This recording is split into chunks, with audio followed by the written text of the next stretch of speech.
the foundational and basic premise of Christian sex daddy and the clitoris and Christianity is this. I never was introduced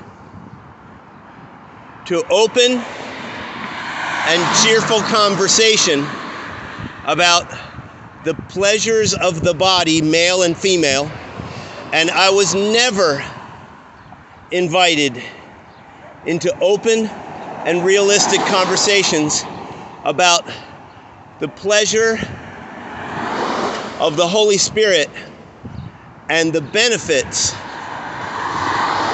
of life business guidance and inner comfort in the midst of pain and difficulty that comes from the Holy Spirit.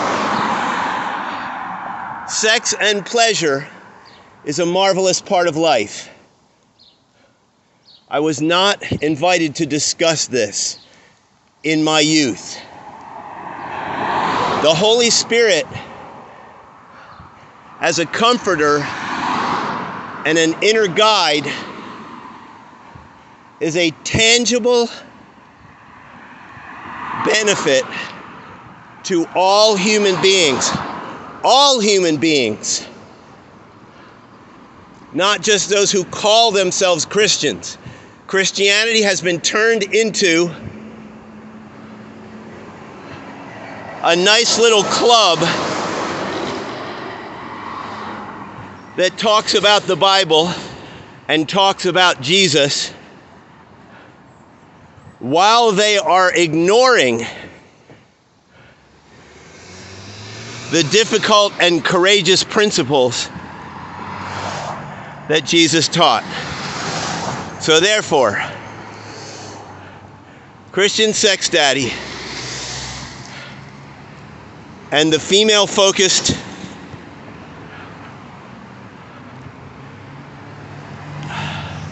the clitoris and Christianity are both an opportunity to speak in kind and caring ways about the fact that stimulation to orgasm is a happy part of life, and it has an irresistible power. So we should talk about and monitor ourselves together in a happy way. This is the foundational premise for Christian sex daddy and the clitoris and Christianity. It is a parental training in the things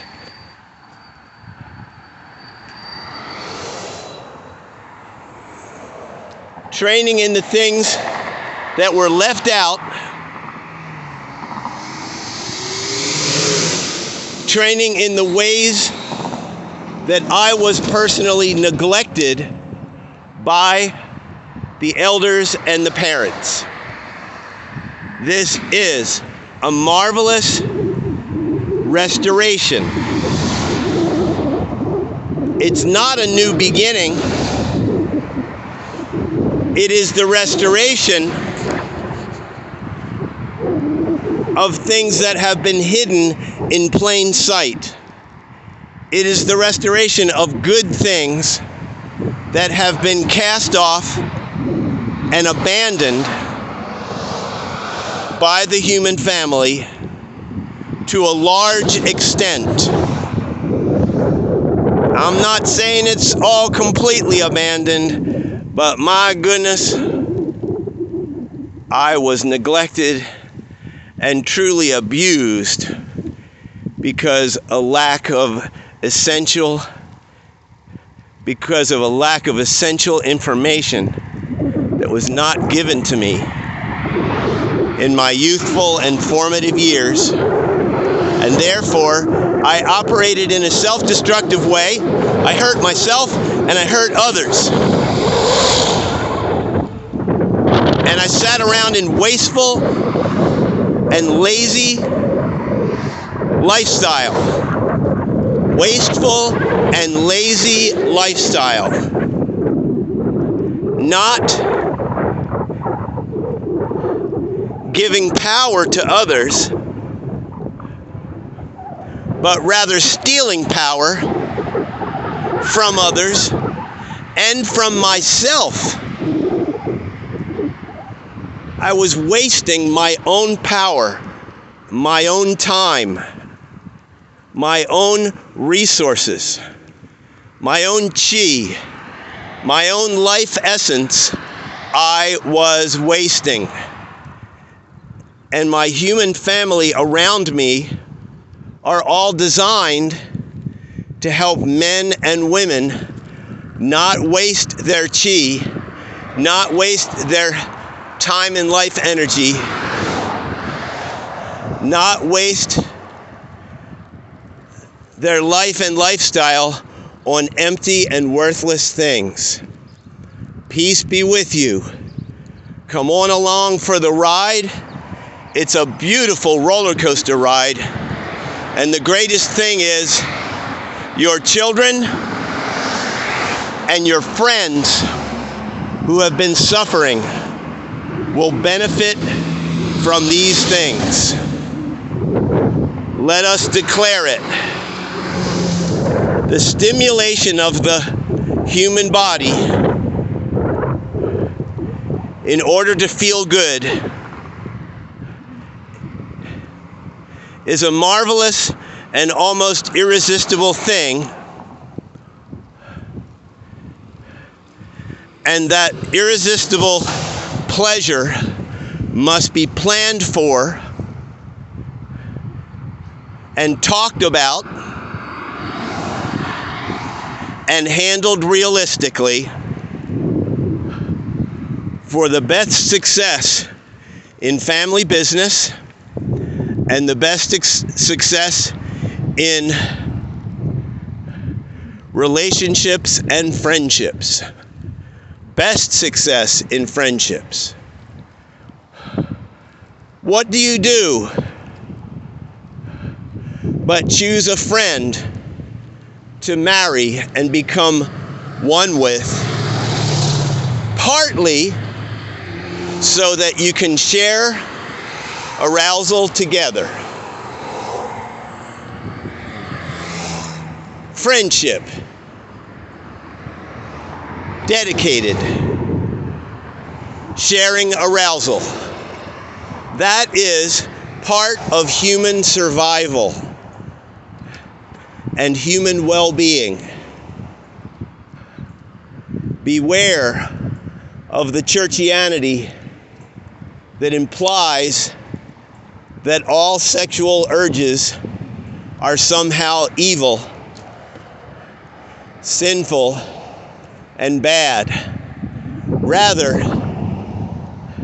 describe, like the Holy Spirit, that the urges should be satisfied by having a person of your very own to enjoy when you have the urge. Christian sex daddy, the clitoris and Christianity. Remember the rabbi's daughter. Jewish people have the best sex life. Shabbat is designed for enjoying the intimacy. And the clitoris is the only part of the entire human family that is designed purely for pleasure. It is erectile tissue hidden inside of the woman that is only for pleasure and is a secret, hidden away pleasure source that truly insightful and caring people learn how to awaken and stimulate and care for, to give the best enjoyment and pleasure, because we are all friends. The great thing about the Quakers is they call themselves the International Society of Friends because, as it is written, Yeshua said, I do not call you slaves or servants. A master, a big boss, does not share his mind with his low-level laborers and workers. But I call you friends, and I give you, and I share with you my mind. That's why in the Quaker silent meeting, people from all walks of life sit silently in hopes that God will raise up a message in the midst of the silence that might edify and strengthen and inspire all those present.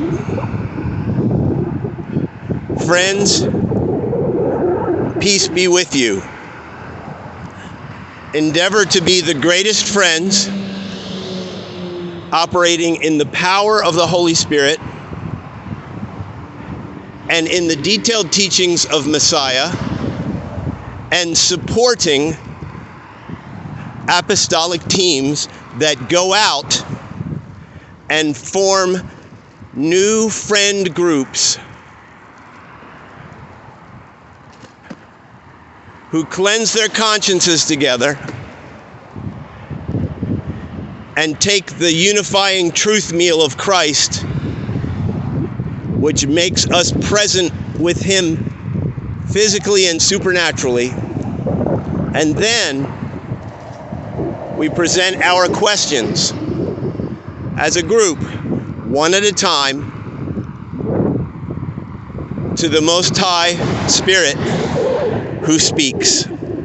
We present our questions, and the answers come collectively in a gathered meeting, and the answers come in a way that becomes so clear that there is no anxiety or doubt about what we must do.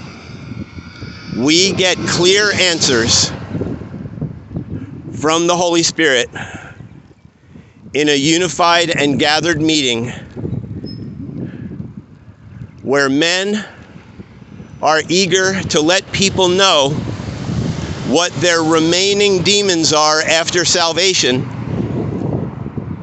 for the best loving care of one another and the most efficient family and friendship lifestyle. Yahoo! Yippee yippee!